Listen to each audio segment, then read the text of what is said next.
Welcome to mission with concept. हम देख रहे हैं बिहार एक परिचय इम्तियाज अहमद का वस्तुनिष्ठ का सेक्शन इतिहास।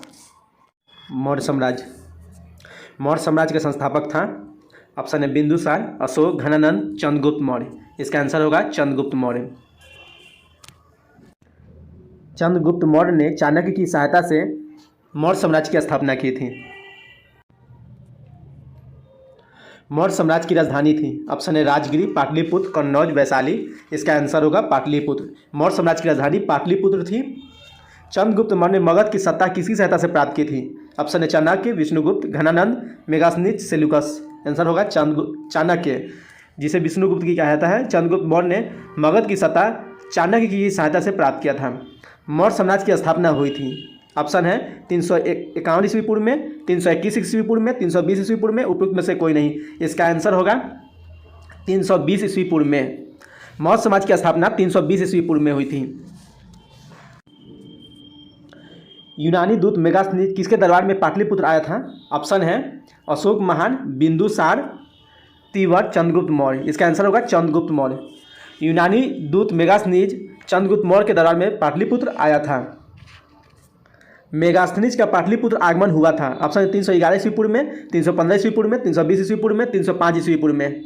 इसका आंसर होगा 315 ईस्वी पूर्व में। मेगास्थनीज पाटलिपुत्र आया था 315 ईस्वी पूर्व में। चंद्रगुप्त मौर्य के दरबार में मेगास्थनीज को भेजने वाला शासक था, अर्थात कौन भेजा था? ऑप्शन है सिकंदर, सेल्यूकस, डेमेट्रियस, डिमोक्लिस। इसका आंसर होगा सेल्यूकस। चंद्रगुप्त मौर्य के दरबार में मेगास्थनीज को सेल्यूकस ने भेजा था। किस शासक के शासनकाल में मगध पर 12 वर्षों का भीषण अकाल पड़ा था? इसका ऑप्शन है अशोक, उदयनी, अज्ञातशत्रु, चंद्रगुप्त मौर्य। इसका आंसर होगा चंद्रगुप्त मौर्य। चंद्रगुप्त मौर्य के शासन के समय मगध पर 12 वर्षों का भीषण अकाल पड़ा था। किससे मुक्ति दिलाने के कारण चंद्रगुप्त मौर्य को भारत का मुक्तिदाता कहा जाता है? ऑप्शन ईरानियों से, यूनानियों से, शकों से, यूचियों से। इसका आंसर होगा यूनानियों से। यूनानियों से मुक्ति दिलाने के कारण चंद्रगुप्त मौर्य को भारत का मुक्तिदाता कहा जाता है। वह स्रोत जिसमें पाटलिपुत्र के प्रशासन का वर्णन उपलब्ध है वह है, ऑप्शन है दिव्यदान, अर्थशास्त्र, इंडिका, अशोक के शिलालेख। इसका आंसर होगा इंडिका। इंडिका में पाटलिपुत्र के प्रशासन का वर्णन उपलब्ध है। नंद वंश के पश्चात मगध पर किस राजवंश ने शासन किया? ऑप्शन है मौर्य, शूद्र, गुप्त, कुषाण। शुंग है, सॉरी, बी में शुंग है। इसका आंसर होगा मौर्य। नंद वंश के पश्चात मगध पर मौर्य वंश ने शासन किया। मेगास्थनी की पुस्तक का नाम क्या है? ऑप्शन है अर्थशास्त्र, ऋग्वेद, पुराण, इंडिका। इसका आंसर होगा इंडिका। मेगास्थनीज की पुस्तक का नाम इंडिका है। अर्थशास्त्र के लेखक हैं, ऑप्शन है कालिदास, कौटिल्य, भवभूति, मिलिंद। इसका आंसर होगा कौटिल्य। अर्थशास्त्र के लेखक कौटिल्य है। पाटलिपुत्र के शासन व्यवस्था का विस्तृत वर्णन किस विदेशी यात्री के वृत्तांत में मिलता है? ऑप्शन है Strabo, Fahien, Megasthenes, yuan Chwang. इसका आंसर होगा मेगास्थनीज। पाटलिपुत्र की शासन व्यवस्था का विस्तृत वर्णन मेगास्थनीज के यात्रा वृत्तांत में मिलता है। चंद्रगुप्त मौर्य के उपरांत मौर्य साम्राज्य का शासक कौन बना? इसका ऑप्शन है अशोक, बिंबिसार, तीवर, बिंदुसार। इसका आंसर होगा बिंदुसार। चंद्रगुप्त मौर्य के उपरांत मौर्य साम्राज्य का शासक बिंदुसार बना। किस मौर्य शासक के दरबार में आजीवक भविष्यवक्ता पिंगलवत्स रहता था? ऑप्शन है चंद्रगुप्त मौर्य, बिंदुसार, तीवर, अशोक। इसका आंसर होगा बिंदुसार। बिंदुसार के दरबार में आजीवक भविष्यवक्ता पिंगलवत्स रहता था।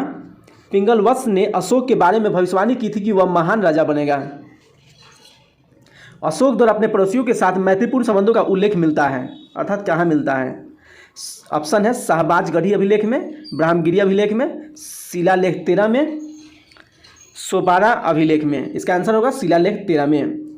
अशोक द्वारा अपने पड़ोसियों के साथ मैत्रीपूर्ण संबंध का उल्लेख शिलालेख 13 में मिलता है। तृतीय बौद्ध संगीति का आयोजन किसके शासनकाल में हुआ था? ऑप्शन है चंद्रगुप्त मौर्य, बिंदुसार, कनिष्क, अशोक। इसका आंसर होगा अशोक। तृतीय बौद्ध संगीति का आयोजन अशोक के शासनकाल में हुआ था। तृतीय बौद्ध संगीति की अध्यक्षता किसने की थी? ऑप्शन है मोगलीपुत्र तीस, पिंगलवत्स, महाकश्यप, वसुमित्र। इसका आंसर होगा मोगलीपुत्र तीस। तृतीय बौद्ध संगीति की अध्यक्षता मोगलीपुत्र तीस ने की थी।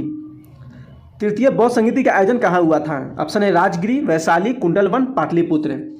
इसका आंसर होगा पाटलिपुत्र। तृतीय बौद्ध संगीति का आयोजन पाटलिपुत्र में हुआ था। तृतीय बौद्ध संगीति का आयोजन कब हुआ था? ऑप्शन है 251 ईस्वी पूर्व में, 269 ईस्वी पूर्व में, 234 ईस्वी पूर्व में, उपरोक्त में से कोई नहीं। इसका आंसर होगा 251 ईस्वी पूर्व में। तृतीय बौद्ध संगीति का आयोजन 251 ईस्वी पूर्व में हुआ था। किस मौर्य शासक ने कलिंग पर विजय प्राप्त की थी? ऑप्शन है चंद्रगुप्त मौर्य, बिंदुसार, अशोक, उपरोक्त सभी। इसका आंसर होगा अशोक। अशोक ने कलिंग पर विजय प्राप्त की थी। किस युद्ध में हुए भारी तबाही या जान मान की हानि को देखकर अशोक का हृदय परिवर्तित हुआ? उसने युद्ध नीति त्याग कर धम्म नीति की घोषणा की थी। ऑप्शन है कलिंग, सिंधु, कंबोज, उपयुक्त में से कोई नहीं। इसका आंसर होगा कलिंग। कलिंग में हुए भारी तबाही या जान मान की हानि को देखकर अशोक का हृदय परिवर्तित हुआ और उसने युद्ध नीति त्याग कर धम्म नीति की घोषणा की थी। अशोक का धम्म था।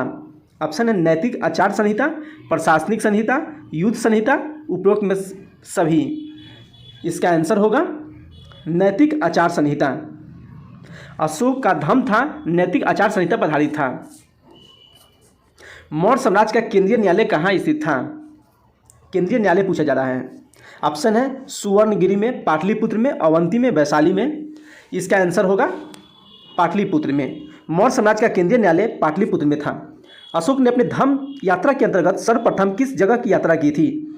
ऑप्शन है लुम्बिनी, कुशीनगर, बोधगया, वैशाली। इसका आंसर होगा बोधगया। अशोक ने धम्म यात्रा के अंतर्गत सर्वप्रथम बोधगया की यात्रा की थी। अशोक ने अपने धम्म यात्रा के अंतर्गत बोधगया की यात्रा अपने राजाभिषेक के किस वर्ष में की थी? ऑप्शन है 9वें वर्ष, 10वें वर्ष, 11वें वर्ष, 7वें वर्ष। इसका आंसर होगा 10वें वर्ष। अशोक ने अपने धम्म यात्रा के अंतर्गत बोधगया की यात्रा 10वें वर्ष, राजाभिषेक के 10वें वर्ष में की थी। अशोक के स्तंभ लेख बिहार के किस जिले से प्राप्त हुए हैं? ऑप्शन है भागलपुर, कैमूर, चंपारण, छपरा। इसका आंसर होगा चंपारण। अशोक के स्तंभ लेख बिहार के चंपारण जिले से मिले हैं। बिहार से प्राप्त होने वाला अशोक के स्तंभ लेख नहीं है। इसका आंसर है लौरिया अरेराज, लौरिया नंदगढ़, रुमिनदेई, रामपुरवा। इसका आंसर होगा रुमिनदेई। बिहार से प्राप्त होने वाले अशोक के स्तंभ लेख रुमिनदेई नहीं है, जबकि लौरिया अरेराज, लौरिया नंदगढ़, रामपुरवा है। अशोक के समय मौर्य साम्राज्य में 5 प्रांत का उल्लेख मिलता है। इसमें से एक प्राची या प्राची प्रांत पूर्वी प्रदेश की राजधानी कहाँ थी? ऑप्शन है वैशाली, राजगिरी, तोसली, पाटलिपुत्र। इसका आंसर होगा पाटलिपुत्र। अशोक के समय मौर्य साम्राज्य में 5 प्रांत का उल्लेख मिलता है। उसमें से प्राची या प्राची पूर्वी प्रदेश की राजधानी पाटलिपुत्र थी। पाटलिपुत्र में स्थित चंद्रगुप्त मौर्य का महल मुख्यतः किस चीज़ का बना था? ऑप्शन है ईंटों का, पत्थर का, लकड़ी का, मिट्टी का। इसका आंसर होगा लकड़ी का। पाटलिपुत्र में स्थित चंद्रगुप्त मौर्य का महल लकड़ी का बना हुआ था। चंद्रगुप्त मौर्य का राजप्रसाद स्थित था। ऑप्शन है कुम्भलहार पटना में, राजगिरी में, वैशाली में, मनेर में। इसका आंसर होगा कुम्भलहार पटना में। चंद्रगुप्त मौर्य का राजप्रसाद कुम्भलहार पटना में स्थित था। कुम्भलहार से ही 80 स्तंभों वाला मौर्यकालीन सभागार या राजमहल का अवशेष मिला है। किस विद्वान ने चंद्रगुप्त मौर्य के राजप्रसाद के बारे में कहा कि इसकी शान शौकत का मुकाबला न तो सूसा और न एक बेतला कर सकते हैं? इसका ऑप्शन है Fahien, Megasthenes, Arrian, V.A. Smith. इसका आंसर होगा एरियन। एरियन विद्वान ने चंद्रगुप्त मौर्य के राजप्रसाद के बारे में कहा कि इनकी शान शौकत का मुकाबला न तो सूसा और न एक बेतना कर सकते हैं। चंद्रगुप्त मौर्य के राजप्रसाद के बारे में किसने कहा कि यह प्रसाद मानव कृत नहीं वरन देवों द्वारा निर्मित है? Like and subscribe please. Option है वेहनसॉन्ग, फाहियान, मेगास्थनीज, चाणक्य। इसका आंसर होगा फाहियान। चंद्रगुप्त मौर्य के राजप्रसाद के बारे में फाहियान ने कहा कि यह प्रसाद मानव कृति नहीं वरन देवों द्वारा निर्मित है, इतना भव्य था। किस शासक ने गया के निकट बराबर की पहाड़ियों में आजीविकों के लिए गुफाओं का निर्माण कराया था? ऑप्शन है चंद्रगुप्त मौर्य, दशरथ, अशोक, बिंदुसार। इसका आंसर होगा अशोक। अशोक ने गया के निकट बराबर की पहाड़ियों में आजीविकों के लिए गुफाओं का निर्माण कराया था। ये 4 गुफाएं सुदामा, विश्व झोपड़ी, चोपड़ तथा कर्ण। गया के समीप नागार्जुनी की पहाड़ियों में प्रसिद्ध गोपी मुंडा का निर्माण कराया था। गोपी गुफा का निर्माण कराया था। ऑप्शन है अशोक ने, चंद्रगुप्त ने, बिंदुसार ने, दशरथ ने। इसका आंसर होगा दशरथ ने। गया के समीप नागार्जुनी की पहाड़ियों में प्रसिद्ध गोपी गुफा का निर्माण दशरथ ने कराया था। दशरथ अशोक का पुत्र था। इसने नागार्जुनी की पहाड़ियों में आजीविकों के लिए 3 गुफाओं का निर्माण कराया था, जिसमें गोपी गुफा भी सम्मिलित थी। मौर्यकालीन चामरग्राहिनी यक्षी प्राप्त हुई है। ऑप्शन है दीदारगंज पटना से, वैशाली में, बसाड़ में, सारनाथ में। इसका आंसर होगा दीदारगंज पटना में। मौर्यकालीन चामरग्राहिनी यक्षी दीदारगंज पटना से प्राप्त हुई है। इसे स्त्री रत्न नाम भी दिया गया है। बिहार के किस स्थान से मौर्य काल में बने जैन तीर्थंकरों की प्रतिमा प्राप्त हुई है? ऑप्शन है सोनपुर वैशाली, लोहानीपुर पटना, बसाड़ वैशाली, भागलपुर। इसका आंसर होगा भागलपुर। बिहार के भागलपुर से मौर्य काल में बने जैन तीर्थंकरों की प्रतिमा प्राप्त हुई है। पाटलिपुत्र के नगर निर्माण तथा सुंदरता का वर्णन किया है, अर्थात किसने किया ये पूछा जा रहा है। ऑप्शन है सेल्यूकस, मेगास्थनीज, चाणक्य ने, जस्टिन ने। इसका आंसर होगा मेगास्थनीज ने। पाटलिपुत्र के नगर निर्माण तथा सुंदरता का वर्णन मेगास्थनीज ने किया है। पाटलिपुत्र को किस शासक ने सर्वप्रथम अपनी राजधानी बनाया? ऑप्शन है चंद्रगुप्त मौर्य, अशोक महान, चंद्रगुप्त विक्रमादित्य, कनिष्क। इसका आंसर होगा चंद्रगुप्त मौर्य। पाटलिपुत्र को चंद्रगुप्त मौर्य ने सर्वप्रथम अपनी राजधानी बनाया था। अशोक के शासनकाल में बौद्ध सभा का किस नगर में आयोजित की गई थी? ऑप्शन है मगध, पाटलिपुत्र, समस्तीपुर, राजगिरी। इसका आंसर होगा पाटलिपुत्र। अशोक के शासनकाल में बौद्ध सभा पाटलिपुत्र में आयोजित की गई थी। किसके शासनकाल में मिस्र के राजा फिलाडेल्फस टालमी द्वितीय ने डियानिसियस नामक राजदूत को पाटलिपुत्र भेजा था? ऑप्शन है अशोक, बिंदुसार, चंद्रगुप्त। उपयुक्त में से कोई नहीं। इसका आंसर होगा बिंदुसार। बिंदुसार के शासनकाल में मिस्र के राजा फिलाडेल्फस टालमी द्वितीय ने डियानिसियस नामक राजदूत को पाटलिपुत्र भेजा था। किस विद्वान के अनुसार चंद्रगुप्त मौर्य ने पालीब्रोथस पाटलिपुत्रक उपनाम धारण किया था? ऑप्शन है William Jones, Plutarch, Justin, Strabo. इसका आंसर होगा स्ट्रैबो। स्ट्रैबो के अनुसार चंद्रगुप्त मौर्य ने पालीब्रोथस पाटलिपुत्रक उपनाम धारण किया था। यूनानी दूत डिमोल्किस का आगमन मगध के किस शासक के दरबार में हुआ था? ऑप्शन है चंद्रगुप्त मौर्य, बिंदुसार, अशोक, बृहदत्त। इसका आंसर होगा बिंदुसार। यूनानी दूत डिमोल्किस का आगमन बिंदुसार के शासन के दरबार में हुआ था। केवल वह स्तंभ जिसमें अशोक ने स्वयं को मगध का सम्राट बताया है? ऑप्शन है मास्की का लघु स्तंभ, रूमिनदेई स्तंभ, कीन स्तंभ, भाब्रू स्तंभ। इसका आंसर होगा भाब्रू स्तंभ। भाब्रू स्तंभ में अशोक ने स्वयं को मगध का सम्राट बताया है। बाबर की गुफाओं का उपयोग किसने आश्रय गृह के रूप में किया?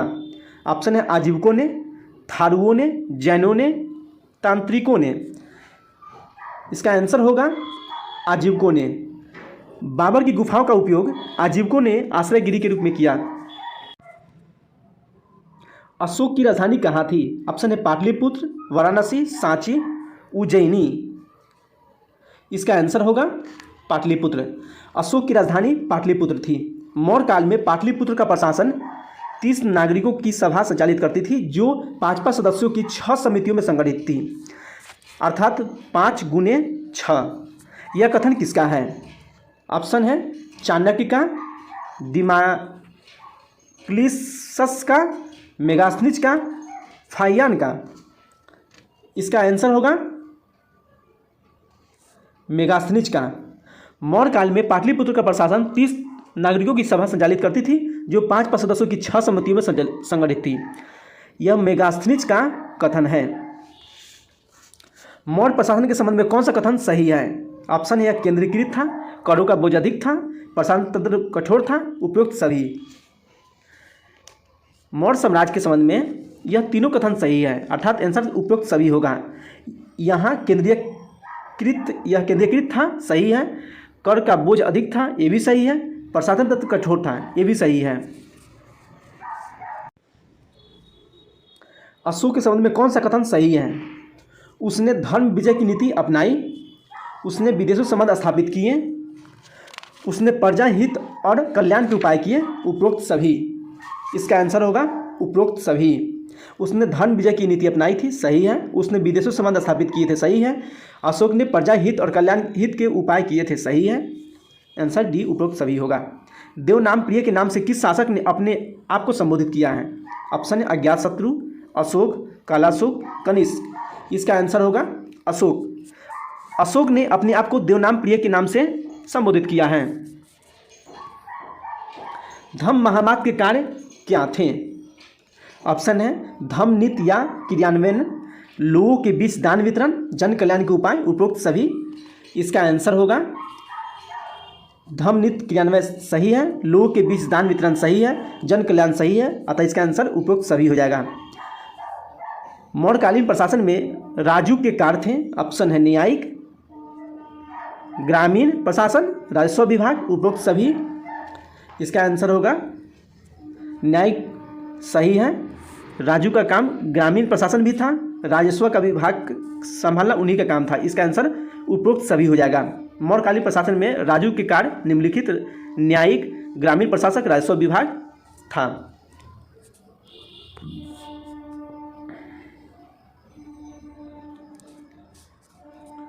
मौर्यकालीन विद्वानों ने किन का नाम आता है? कौटिल्य, पाणिनि, उपावर्ष। इसमें देखना है किन किन का नाम मौर्यकालीन विद्वानों में आता है। कौटिल्य का सही है, आता है। पाणिनि का भी आता है। उपावर्ष इनका भी आता है। अतः 1, 2, 3 वाला सही होगा, अतः डी सही हो जाएगा। मौर्यकालीन स्थापत्य के सुंदर उदाहरण है। ऑप्शन है पाटलिपुत्र स्थित राजप्रसाद के अवशेष, दीदारगंज की यक्षी, बराबर की गुफाएं, राजगीर की स्वर्ण भंडार गुफाएं।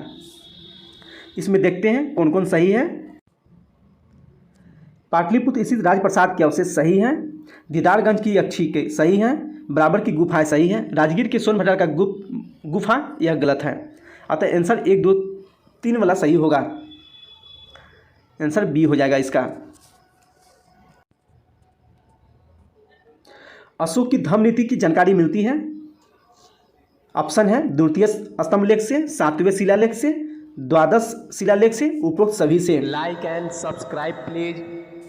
इसका आंसर द्वितीय स्तंभलेख भी सही है, 7वें शिलालेख भी सही है, द्वादश शिलालेख भी सही है, अर्थात उपरोक्त सभी होगा। अशोक के किस अभिलेख में धम्म दान के अंतर को स्पष्ट किया गया है?